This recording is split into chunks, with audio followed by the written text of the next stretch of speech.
Hi சகோஸ், எல்லாருக்கும் வணக்கம். வாங்க கதைக்குள்ள போகலாம். அடுத்த நாள் ஆர்வி எம்பையர்ஸ் நிறுவனத்தின் பிரதான மீட்டிங் ஹாலில் ஒரு முக்கியமான மாநாடு நடந்து கொண்டிருந்தது. சர்வதேச அளவில் நடக்கவிருக்கும் ஒரு மெகா கொலாபரேஷன் ப்ராஜெக்ட் பற்றிய பிரசன்டேஷன் அது. ஹாலில் ஏசியன் சில்லிப்பு அதிகமாக இருந்தாலும் அங்கே நிலவிய பிசினஸ் பதற்றம் எல்லாரையும் இறுக்கமாக வைத்திருந்தது. அறையின் மையத்தில் அந்த பிரம்மாண்டமான டிஜிட்டல் ஸ்கிரீனுக்கு முன்னால் விக்ரம் நின்று கொண்டிருந்தான். அவனது கராரான கோல்டு சிஇஓ முகமூடி இன்று இன்னும் துல்லியமாக இருந்தது. கருப்பு நிற பிஸ்னஸ் சூட், கச்சிதமாக வாரப்பட்ட தலைமுடி, கையில் ஒரு ஸ்லீக் லேசர் பாயிண்டர் என அவனது தோற்றமே ஒரு மிரட்டலான கம்பீரத்தை தந்தது. சுற்றிலும் வட்ட மேஜையில் அனைத்து டிபார்ட்மெண்ட் ஹெட்களும் சீனியர் டீம் லீடர்களும் தீவிரமாக குறிப்பிடித்து கொண்டிருந்தனர். அவர்களோடு தியாவும் ஒரு ஓரமாக அமர்ந்திருந்தாள். விக்ரம் தனது கூர்மையான கணீர் என்ற குரலில் ப்ராஜெக்டின் புள்ளி விவரங்களை அடுக்கிக் கொண்டிருந்தான். உங்க எல்லாருக்கும் நல்லாவே தெரியும், நம்ம கம்பெனிக்கு இந்த ஒரு கொலாபரேஷன் எவ்வளோ முக்கியம்னு. டைம்லைன் மிஸ் ஆனா ஒட்டுமொத்த டீமோட நெக்ஸ்ட் 3 months இன்சென்டிவும் ஹோல்ட் ஆகும். இந்த ஒரு ப்ராஜெக்டில் பர்ஃபெக்ஷன் எனக்கு ரொம்ப முக்கியம், அது உங்கள் மைண்டில் இருக்கட்டும் என்று அவன் குரல் அந்த ஹாலில் அதிகாரமாக எதிரொலித்தது. ஆனால் தியாவுக்கு அவனது பிஸ்னஸ் பேச்சுக்கள் எதுவும் காதில் விழவில்லை. அவள் முற்றிலும் ஒரு தனி உலகத்தில் இருந்தாள். அவளது கண்கள் விக்ரமின் உதடுகளையும் அவன் பேசும்போது அசையும் அவனது கூர்மையான தாடை அமைப்பையும் வெறித்து பார்த்து கொண்டிருந்தன. அவன் பேசும்போது கைகளை அசைக்கும் விதம், அந்த சட்டை கை கடிகாரம், அவனது மணிக்கட்டில் இறுக்கமாக அமர்ந்திருப்பது, ஃபைல்களை புரட்டும் போது அவனது நீண்ட விரல்கள் காட்டும் நளினம் என ஒவ்வொன்றையும் அவள் உள்ளுக்குள் ரசித்து கொண்டிருந்தாள். அவனது அந்த ஷார்ப் ஐஸ் லேப்டாப் திரையை பார்க்கும்போது அதில் தெரியும் அந்த அதிகார ஆளுமை அவளை ஏதோ செய்தது. நேற்று நைட்டு ஃபார்ம் ஹவுஸில் என் மடியில் படுத்துட்டு எவ்வளோ க்யூட்டாக பேசிகிட்டு இருந்தான். ஆனால் இப்போ இங்கே நின்று எல்லாரையும் எப்படி வறுத்தெடுக்கிறான் பாரு. இந்த ராட்சசனா நேற்று நைட்டு என்கிட்ட அப்படி உருகனா என்று நினைத்தவள் தன்னை மறந்து அவனையே பார்த்து லேசாக புன்னகைத்தாள். அவளது பேனா அவளது விரல்களுக்கு நடுவே சுழன்று கொண்டிருந்ததை தவிர டைரியில் ஒரு வார்த்தை கூட எழுதப்படவில்லை. விக்ரம் பேசிக்கொண்டே எல்லாரையும் ஒரு பார்வை பார்த்தான். அவனது கழுகு பார்வை சட்டென்று தியாவின் மீது வந்து நிலைத்தது. எல்லோரும் தீவிரமாக குறிப்பெடுக்க இவள் மட்டும் பேனாவை வைத்துக்கொண்டு தன்னை வெறித்து பார்ப்பதையும் அவள் உதட்டில் இருக்கும் அந்த சின்ன புன்னகையும் அவன் கவனித்து விட்டான். விக்ரமின் முகம் ஒரு நொடியில் இன்னும் கடுமையாக மாறியது. அவன் பேசுவதை அப்படியே நிறுத்தினான். அந்த பிரம்மாண்டமான ஹாலில் சட்டென்று ஒரு மயான அமைதி நிலவியது. அங்குள்ள அனைவரும் என்னவாயிற்று என்று நிமிர்ந்து பார்க்க விக்ரமின் கண்கள் தியாவை அனலாக துளைத்து கொண்டிருந்தன. அவன் அந்த மேஜையை தன் கைகளால் ஓங்கி தட்டினான். மிஸ் தியா என்று அவன் குரல் கேட்டதும் தியா திடுக்கிட்டு நிமிர்ந்தாள். அவளது கனவுலகம் அப்படியே நொறுங்கியது. என்ன என்ன பண்ணிட்டு இருக்கீங்க? சார், அது வந்து என்று பதற்றமாக எழுந்தாள். என்ன தியா, நானும் பார்த்துட்டே இருக்கேன், உங்கள் கவனம் எங்கே இருக்கு? நான் எங்கள் கம்பெனியோட ஃப்யூச்சரே இந்த ப்ராஜெக்டில் தான் இருக்குன்னு பேசிகிட்டு இருக்கேன். நீங்கள் என்ன கனவு கண்டுட்டு இருக்கீங்களா என்று அனைவர் முன்னிலையிலும் கராராக கேட்டான். அவனது குரலில் இருந்த அந்த தீவிரம் தியாவை நடுங்க வைத்தது. சாரி சார், அது வந்து இங்கே பாருங்க, இது பிஸ்னஸ் மீட்டிங். உங்கள் பர்சனல் கற்பனையெல்லாம் வீட்டில் வச்சுக்கோங்க. இல்லை சார், அப்படிலாம் இல்லை, நான் கவனிச்சுட்டு தான் இருந்தேன். நீங்கள் என்ன கவனிச்சிங்கன்னு எனக்கு தெரியும்.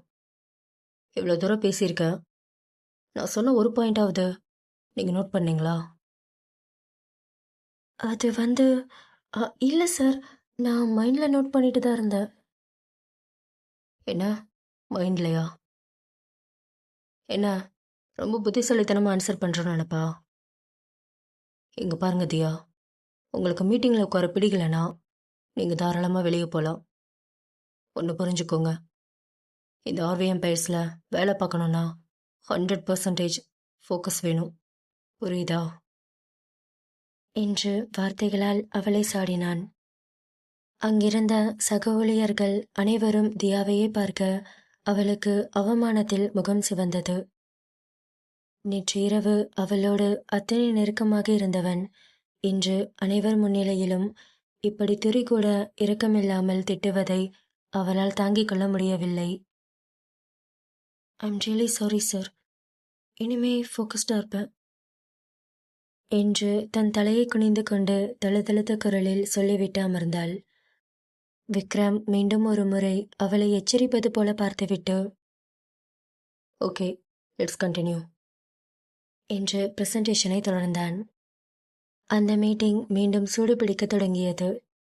தியா இம்முறை தனது லேப்டாப்பில் வேக வேகமாக குறிப்புகளை எடுக்கத் தொடங்கினாள்.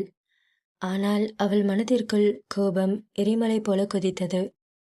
பேனாவை டைரியில் அழித்து கீறியவள் விக்ரம் அவளை கவனிக்காத நேரத்தில் தனது ஓரக்கண்ணால் அவனை கொலைவெறியோடு முறைத்து பார்த்தாள்.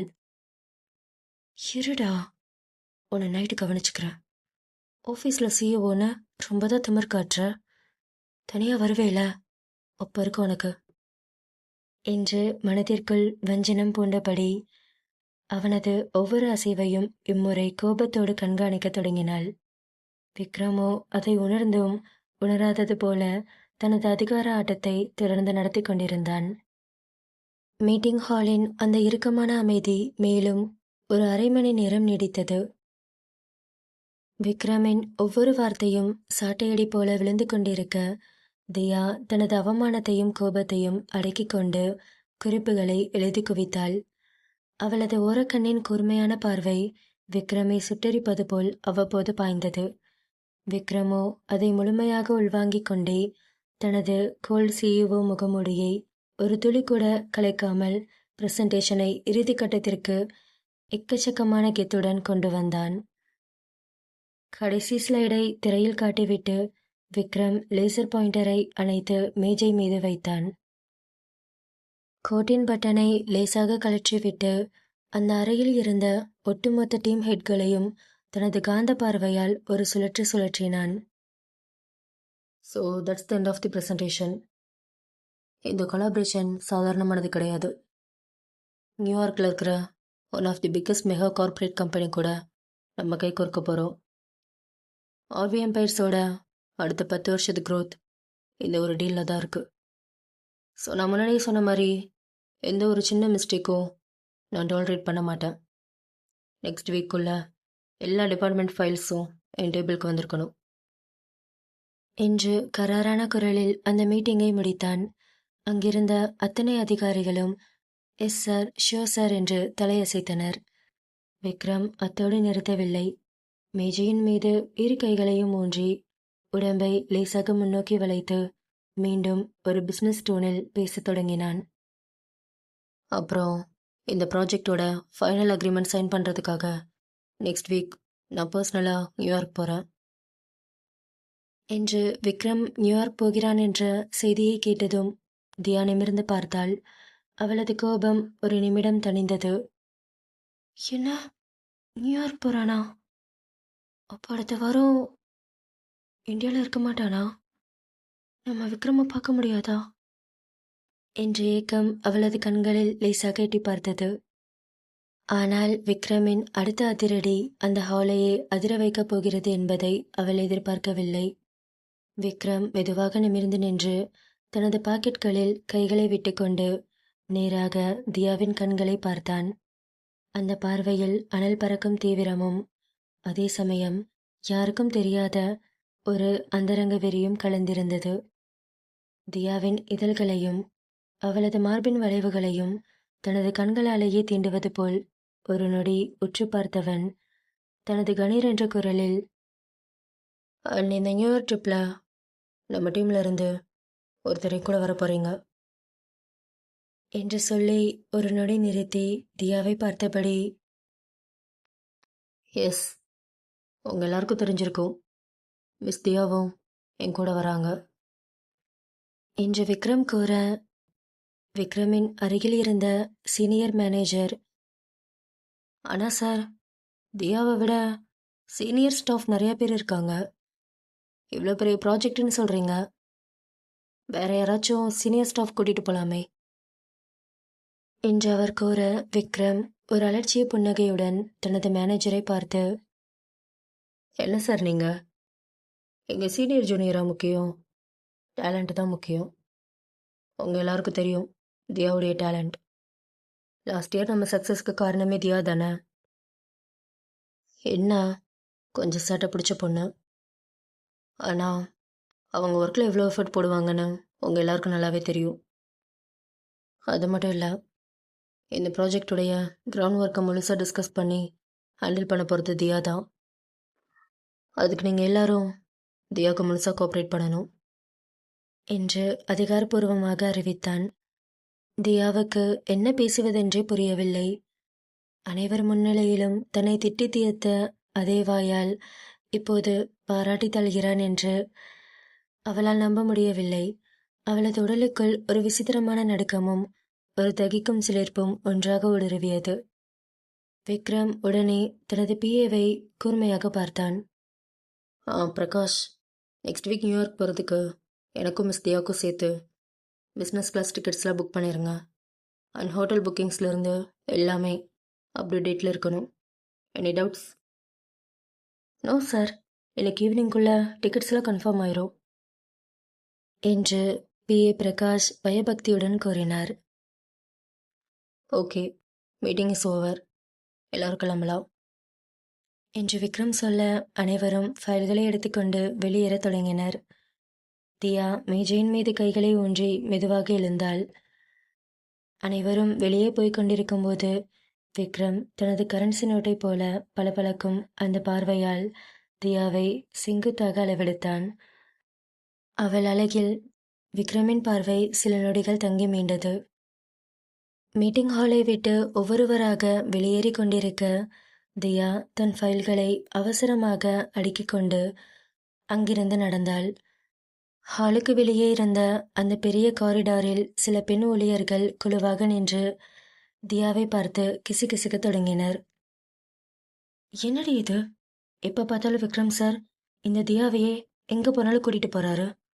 அவளை விட எத்தனையோ சீனியர் ஸ்டாஃப்ஸ் இங்கே இருக்காங்க, இவளுக்கு மட்டும் எப்படி தான் இங்கே லக்கடிக்குதுன்னு தெரியல என்று ஒரு பெண் பொறாமை கலந்த குரலில் கேட்டால் அங்கிருந்த அனைவரும் சிரித்தனர்.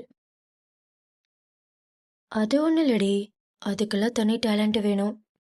சாருக்கு என்னென்ன காட்டி எப்படி எப்படி மயக்கணுமோ மயக்க வச்சுட்டா, அதான் நியூயார்க் வரைக்கும் கூட்டிகிட்டு போகிறாரு என்று தியாவை கிண்டல் செய்து அவளை பார்த்து அங்கிருந்த அனைவரும் சிரித்தனர். தியாவுக்கு கோபம் முட்டி கொண்டு வந்தது.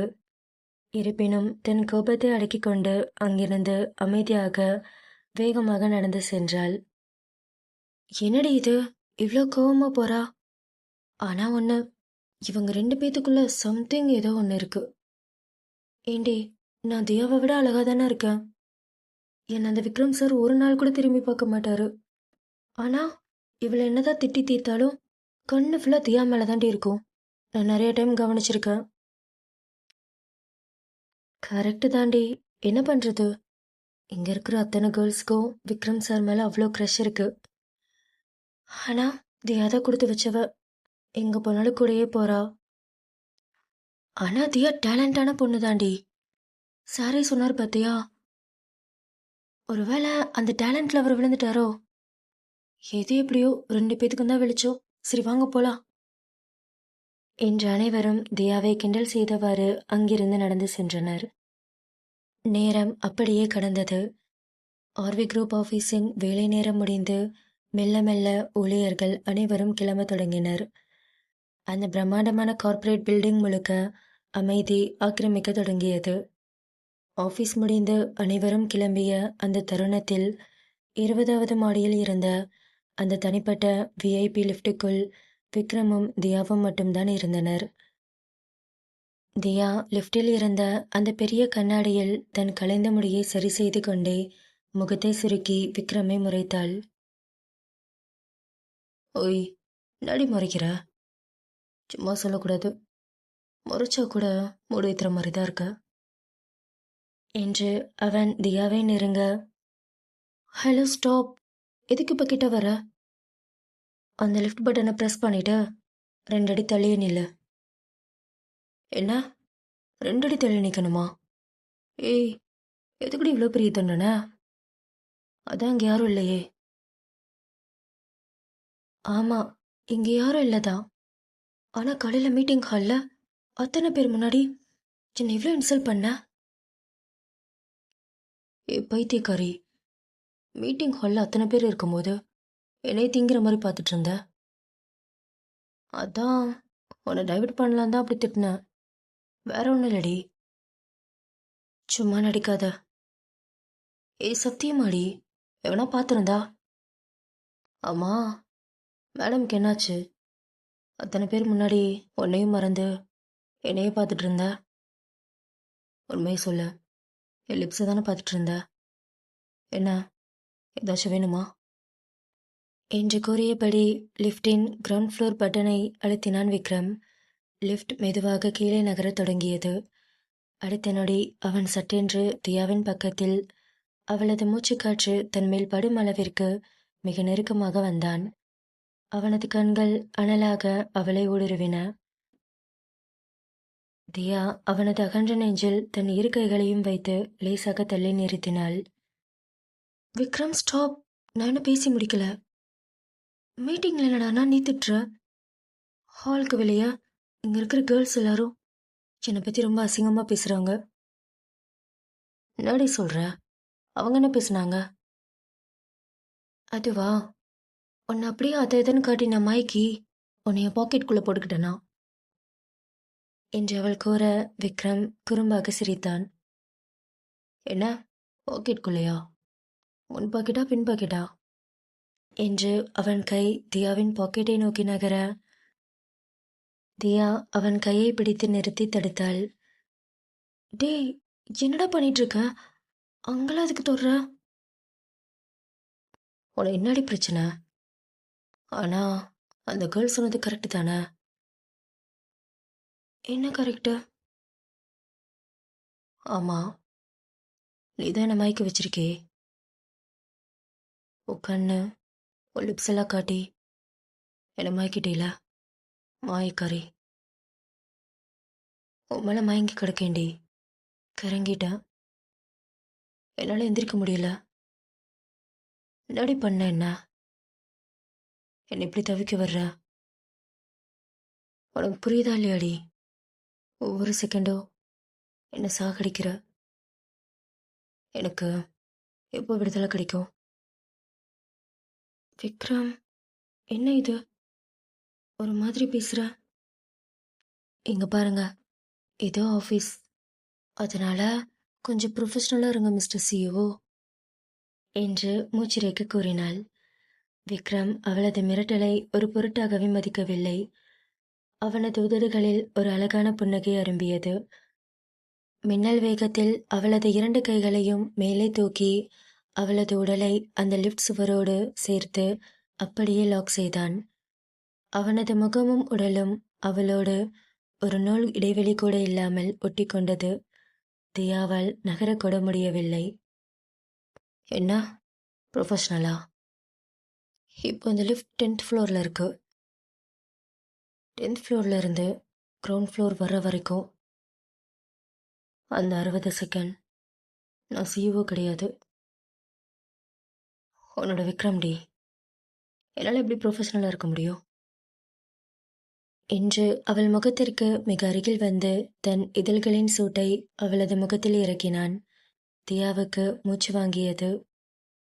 விக்ரமின் கண்களில் தெரிந்த அந்த அதீத காதலை பார்த்து திகைத்தவள் அவனது கண்களை நேராக பார்த்தாள். விக்ரம், யாராச்சும் லிஃப்ட் ஓப்பன் பண்ணிட்டா என்று அவள் பயத்தில் கூற, விக்ரம் அவள் பயத்தை இன்னும் அதிகமாக்குவது போல் அவளது கழுத்தின் வளைவில் தன் மூக்கால் ஒரு ஆழமான தகைக்கும் மூச்சுக்காற்றை இழுத்து அவளது மென்மையான காதோரம் தன் இதழ்களை உரசிக்கொண்டே, பார்த்தா பார்க்கட்டும்டி, இப்போ எனக்கு இதை பற்றி கவலை இல்லை. உன் கூட இருக்கிற இந்த நிமிஷம் விக்ரமும் மட்டும்தான் இருக்கணும் என்று அவன் கூற, தியா விக்ரமின் நெஞ்சில் தன் முகத்தை புதைக்க முயன்றாள். விக்ரம் அவளது முகத்தை நிமிர்த்தி அவளது இதழ்களை தன் கட்டை விரலால் வருடுவது போல் தொட்டான். அவனது தொடுதல் அவளது உடம்பில் ஒரு மின்சார அதிர்வை ஏற்படுத்தியது. எதுக்குடி பயப்படுற? ஏண்டி, மற்ற நேரம்லாம் கொஞ்சம் கூட பயப்படாம என்னை முறைச்சிட்டு சுத்த வேண்டியது. ஆனால் நான் கிட்ட வரும்போது மட்டும் ஒன்றுமே தெரியாத பாப்பா மாதிரி அப்படி பயந்து நடுங்க வேண்டியது. இங்கே இதெல்லாம் செட் ஆகாது என்று அவள் இதழ்களில் ஒரு ஆழமான முத்தத்தை பதித்தான். சரியாக அந்த நேரத்தில் லிஃப்ட் கிரவுண்ட் ஃப்ளோரில் திறந்தது. அடுத்த மைக்ரோ செகண்டில் விக்ரம் டக்கென்று அவளை விட்டு விலகி மிக கேஷுவலாக தன் கையில் இருந்த கோட்டை மாட்டிக்கொண்டு ஒரு துளி கூட சலனமில்லாத அதே கண்டிப்பான சிஇஓவாக விறுவிறுவென்று வெளியே நடந்தான்.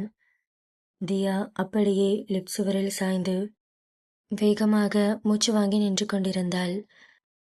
தனது கலைந்த கூந்தலையும் கசங்கிய உடையையும் அவசர அவசரமாக சரி செய்து கொண்டாள். ஃப்ராடு, ஒரே செகண்ட்ல எப்படி மாறிட்டான்? லிஃப்ட் டோர் ஓப்பன் ஆனதும் சிஓவா மாறிட்டான் என்று விக்ரமை முறைத்தாள். வெளியே சென்ற விக்ரம் காரின் அருகே நின்று கொண்டு சட்டென்று பின்னே திரும்பி தியாவை பார்த்தான்.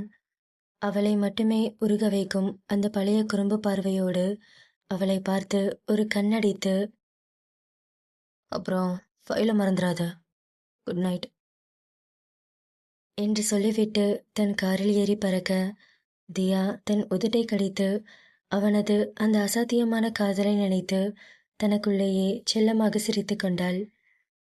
ஆஃபீஸ் வாசலில் விக்ரம் கொடுத்த அந்த முத்தத்தின் சூடும் அவன் கண்ணடித்த அந்த ஒற்றை பார்வையின் நினைவும் தியாவின் நெஞ்சுக்குள் சுற்றி கொண்டிருந்தது. ஸ்கூட்டியை ஓட்டி வரும்போது கூட அவளது இதழ்கள் விக்ரமை நினைத்து ரகசியமாக சிரித்து கொண்டன. ஒரு வழியாக தன் வீட்டின் தெருவுக்குள் நுழைந்து வண்டியை நிறுத்திவிட்டு வீட்டின் வாசலுக்கு வந்தாள். மணி 10 தாண்டியிருந்தது. தியா மெதுவாக டோர் பெல்லை அழுத்தினாள். அடுத்த சில நொடிகளில் கதவு திறக்கப்பட்டது. எதிரே அவள் தங்கை காவ்யா இடுப்பில் கை வைத்து கொண்டு ஒரு துப்பறியும் போலீஸ் போல முகத்தை உக்கிரமாக வைத்து கொண்டு நின்றிருந்தாள். தியாவை உள்ளே விடாமல் வாசலிலேயே வழிமறைத்தாள். ஏ காவ்யா, என்னடி பண்ற? வழிவிடு. ஹலோ மேடம், இருங்க. மணி என்னாகுது தெரியுமா? ஆஃபீஸ் முடிகிறது 5 மணிக்கு, ஆனால் நீங்கள் வீட்டுக்கு வர்றது 10 மணிக்கு. என்ன நடக்குது ஆஃபீஸில்? யார் கூட சுற்றிட்டு வர? என்று காவ்யா அதட்டலாக விளையாட்டுத்தனமாக கேட்டாள். தியாவுக்கு விக்ரமின் நினைவு தந்த அந்த நடுக்கம் இன்னும் அடங்கவில்லை. அதற்குள் காவ்யா இப்படி கேள்விகள் கேட்க, தியா தன் கையில் இருந்த ஃபைலை இறுக்கமாக பற்றி கொண்டு, உனக்கு என்னடி பிரச்சனை? இங்க பாரு, உள்ள விட போறியா இல்லையா? எனக்கு ஆஃபீஸில் ஒரு பெரிய நியூயார்க் கொலாபரேஷன் ப்ராஜெக்ட் அனௌன்ஸ் பண்ணியிருந்தாங்க. அதோட ஃபைனல் ஒர்க்ஸு, மீட்டிங்ஸு, அது இதுன்னு தலைக்கு மேலே வேலை. அதான் லேட் ஆயிடுச்சு என்று அவள் பதில் கூற, அறையிலிருந்து தியாவின் அம்மா மெதுவாக நடந்து ஹாலுக்கு வந்தார். காவ்யா வாசலில் தியாவை மறித்து நிற்பதை பார்த்துவிட்டு, ஏ காவ்யா, என்னடி அங்கே அதிகாரம் பண்ணிட்டு இருக்க? அவதான் ஆஃபீஸில் புது ப்ராஜெக்ட், வேலை அதிகம்னு சொல்கிறாள்ல. பாவண்டி தியா, அங்கேயே டயர்டாக வேலை பார்த்துட்டு வந்திருக்கா. அவளை உள்ள விடாம வாசல்லையே வச்சு கேள்வி கேட்டுட்டு இருக்க. அங்கிருந்து நகரு என்று காவ்யாவை சத்தம் போட்டு திட்டினார். அம்மா சப்போர்ட்க்கு வந்ததும் தியா காவ்யாவை ஒரு நக்கலான பார்வை பார்த்துவிட்டு அவளை இடித்து கொண்டு உள்ளே நுழைந்தாள். நேராக தன் அறைக்கு சென்று தன் கையில் இருந்த பேக்கை வைக்க போனாள். ஆனால் காவ்யா அத்தோடு விடுவதாக இல்லை. அம்மாவுக்கு வர வேலையே இல்லை. எப்போ பார்த்தாலும் இவ கஷ்டப்பட்டு வேலை பார்க்குறது மட்டும்தான் தெரியுது. வீட்டுக்கு 10 மணிக்கு மேலே வரா, அதை பெருசாக எடுத்துக்க மாட்டேங்கிறாங்க என்று முணுமுணுத்தபடியே தியாவின் பின்னாடியே அவள் அறைக்குள் ஓடி வந்தாள். தியா கையில் இருந்த ஃபைலை மேஜை மேல் வைத்துவிட்டு திரும்பிய போது காவ்யா அவளுக்கு மிக அருகில் வந்து தியாவின் தோள்பட்டையிலும் கழுத்திலும் தன் மூக்கை வைத்து வேகமாக மோப்பம் பிடித்தாள். தியா பதறிப்போய் ஒரு அடி பின்னால் நகர்ந்தாள். ஹே, என்னடி பண்ற? என்னாச்சு உனக்கு? லூசா நீ? என்று கத்தினாள். காவ்யாவின் கண்கள் சற்றென்று சுருங்கின. அவளது முகத்தில் ஒரு பெரிய ரகசியத்தை கண்டுபிடித்த திருப்தி தெரிந்தது. ஏய், இரு இரு, உன் மேல ஏதோ புதுசா பெர்ஃப்யூம் ஸ்மெல் அடிக்குது. இது ரொம்ப புதுசா, ரொம்ப ஸ்ட்ராங்கா மென்ஸ் பெர்ஃப்யூம். அந்த ஸ்மெல் அடிக்குது. நல்ல காஸ்ட்லி ஸ்மெல். அம்மா, இந்த பெர்ஃப்யூம் ஸ்மெல் உன் மேல எப்படி? என்று காவ்யா மீண்டும் குறுக்கு விசாரணை செய்தாள். தியாவுக்கு அப்படியே நெஞ்சு பக்கென்று அடைத்தது. உச்சந்தலையிலிருந்து உள்ளங்கால் வரை ஒரு நிமிடம் பயத்தில் உறைந்து போனாள்.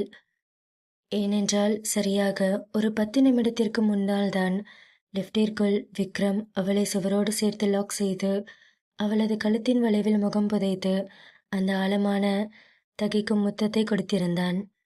அவனது உடம்பில் இருந்த அந்த திமிரான விலை உயர்ந்த ராயல் பெர்ஃப்யூம் வாசம் இப்போது தியாவின் உடம்பிலும் ஆடைகளிலும் அப்படியே ஒட்டியிருந்தது. அதைத்தான் காவ்யா சரியாக கண்டுபிடித்திருக்கிறாள். தியா தன் முகத்தில் இருந்த அதிர்ச்சியை தட்டுத்தடுமாறி மறைத்து கொண்டு காவ்யாவை முறைத்தாள். ஏய், என்னடி உளர்ற? அறிவிருக்கா உனக்கு? அதான் ஆஃபீஸில் நியூயார்க் ப்ராஜெக்ட்னு சொல்லியிருந்தேன்ல, அது விஷயமா நிறைய விஐபிஸ்லாம் வந்திருந்தாங்க. அவங்க கூட மீட்டிங், அப்புறம் லிஃப்டில் எல்லோரும் ஒன்றா தான் வந்தோம். மேபி அதனால கூட அந்த ஸ்மெல் என் மேலே பட்டிருக்கலாம். இதுக்கேண்டி ஏதோ திருட்டு போலீஸ் மாதிரி ஓவரா சீன் போடுற? என்று மூச்சிறைக்க சமாளித்தாள். ஆமாம் ஆமாம், விஐபிஸ் லிஃப்டில் ஒன்றா வந்தாங்களாம். இவங்க மேலே அந்த பெர்ஃப்யூம் ஒட்டிக்கிச்சான். ஏய், என்கிட்டயே கதை இழக்கிறியா? உன் மூஞ்சியே மாட்டி கொடுக்குது. ஏதோ பெரிய திருட்டுத்தனம் பண்ணிட்டு வந்திருக்க. நீ இன்னும் எத்தனை நாளைக்கு இதை மறைச்சு வைக்கிறேன்னு நான் பார்க்குறேன். இந்த விஷயம் ஒரு நாள் வெளியே வராமையா போயிரும். அப்போ மாட்டுவ நீ. அன்னைக்கு இருக்கு உனக்கு. என்று காவியா சவால் விடுவது போல கைகளை காட்டிவிட்டு வம்பாக கிண்டல் செய்து கொண்டே அலையை விட்டு வெளியேறினாள். தியாவிற்கு அப்போதுதான் ஒரு நிம்மதி பெருமூச்சு வந்தது. கடவுளே, ஆஃபீஸில் அவளங்க தொல்லை, வீட்டில் இந்த குட்டி பிசாசு தொல்லை, இந்த விக்ரம் லவ் பண்ணிட்டு நான் படுற பாடு என்று அவள் புலம்பிக் கொண்டிருக்க வெளியே சென்ற காவியா மீண்டும் வாசற்படி அருகே வந்து நின்றாள். என்னடி, இப்போ என்ன வேணும்? இன்னும் என்ன விசாரிக்க போற? அக்கா, விசாரணையெல்லாம் முடிஞ்சிருச்சு. நாளைக்கு ஸ்கூலில் டேர்ம் ஃபீஸ் கட்டணும். 2 டேஸில் கட்டியாகணும். அப்படி 2 டேஸ்க்குள்ளே கட்டலைன்னா எக்ஸாம் எழுத முடியாதுன்னு எங்கள் மிஸ் ஸ்ட்ரிக்டாக சொல்லிட்டாங்க என்று அவள் கூற தியாவுக்கு அப்படியே தலையில் இடி விழுந்தது போல இருந்தது. ஏய் காவ்யா, என்னடி சொல்ற? 2 டேஸில் ஃபீஸ் கட்டணுமா? இப்போ வந்து சொல்ற? ஐயோ அக்கா, நான் 1 வீக் முன்னாடியே அம்மா கிட்ட சொல்லிட்டேன். அம்மா உன்கிட்ட சொல்லியிருப்பாங்கன்னு நினச்சேன் என்று அவள் கூற தியாவுக்கு டென்ஷன் அதிகமானது. போடி, எனக்கு வர கோவத்துக்கு ஒன்ன. ஏண்டி, உன்கிட்ட எத்தனை தடவை சொல்லியிருக்க ஃபீஸ் விஷயத்தை என்கிட்ட சொல்ல, அம்மா கிட்ட சொல்லாதானே. இப்போ வந்து 2 டேஸில் கட்டணும்னு சொல்ற? கையில் இருந்த கேஷும் 2 டேஸ் முன்னாடி அம்மாவுக்கு ட்ரீட்மெண்ட்டுக்கு போயிருச்சு. இப்போ என்ன பண்ணுறது என்று தியா குழப்பத்தில் முழித்து கொண்டிருக்க காவ்யாவோ மிகவும் அலட்சியமாக, இங்கே பார்க்கா, உங்ககிட்ட சொல்லிட்டேன், 2 டேஸில் கட்டலைன்னா எக்ஸாம் எழுத விட மாட்டாங்க. அதுக்கப்புறம் என்ன எதுவும் சொல்லக்கூடாது என்று கூறிவிட்டு வேகமாக அங்கிருந்து ஓடிவிட்டாள். காவ்யா அங்கிருந்து சென்றதும் தியா அப்படியே மெத்தையில் இடிந்து போய் அமர்ந்தாள். கையில் இருந்த ஃபோனை எடுத்து அவளின் அக்கவுண்ட் பேலன்ஸை செக் செய்தாள். என்ன, 6,000 தான் இருக்கா? இதை வச்சு என்ன பண்ணுறது? சனியா, 2 டேஸில் ஃபீஸ் கட்டணும்னு இப்போ வந்து சொல்றா. பிரியா கிட்ட கேட்கலாமா? ஆனா இவ்ளோ கேஷ் 2 டேஸ்ல எப்படி ரெடி பண்ணுவா? வேற யார்கிட்ட கேட்க? விக்ரம் கிட்ட கேட்கலாமா என்று ஒரு நொடி அவள் மனம் யோசித்தது.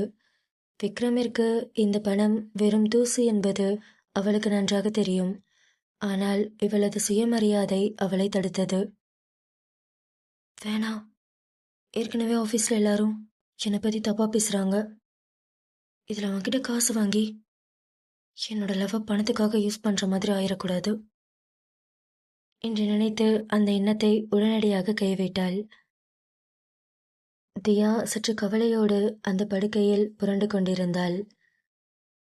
இந்த கதையுடைய அடுத்த பாகம் சீக்கிரமே நம்ம சேனலில் வந்துடும். மறக்காம சேனலை சப்ஸ்கிரைப் பண்ணிக்கோங்க. கதையை பற்றின உங்கள் கருத்துக்களை கமெண்ட்டில் சொல்லுங்கள். கதை பிடிச்சிருந்ததுன்னா வீடியோக்கு மறக்காமல் ஒரு லைக் பண்ணிக்கோங்க. அவளும் நானும் தொடர்கதையின் அடுத்த ஒரு புது அத்தியாயத்தில் உங்களை வந்து சந்திக்கிறேன். தேங்க்ஸ் ஃபார் வாட்சிங்.